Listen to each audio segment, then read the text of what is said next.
with that being said, normally this is where we look at our Sounders, but they're in the international break. So there's nothing for us to really look back at the current moment outside of the fact that we have some little league news.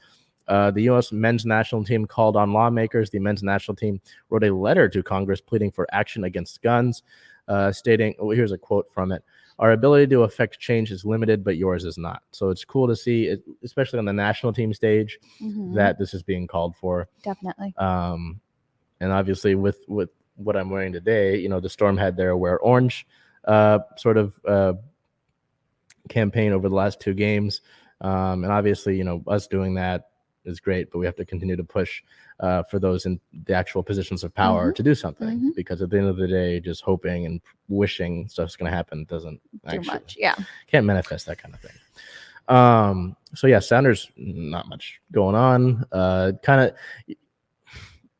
I'm curious. So they had a good past few games against Minnesota at home, against Charlotte.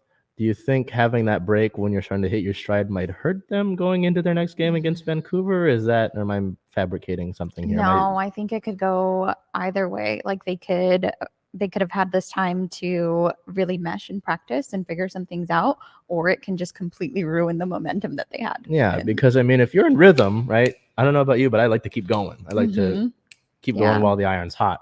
So that'll be interesting. It's a Cascadia matchup coming up, and those are always I always love those, because at least being there for those games, the ECS always has Build a Bonfire, which is a great chant.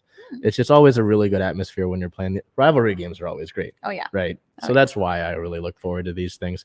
So next week, the Sounders welcome the Vancouver Whitecaps to Seattle for a June 14th matchup with a 7:30 p.m. start time. That game actually got rescheduled from its previous start time when the Sounders were going on their CCL run.